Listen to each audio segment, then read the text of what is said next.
Sandro Franceschin intanto 26 e 29, il passaggio più veloce è il suo dell'atleta del Noale, classe 95.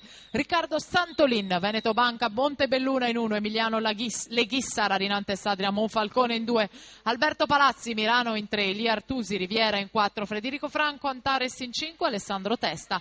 Nuoto Belluno in 6, intanto Alessandro Franceschin soddisfattissimo del suo 54 e 55.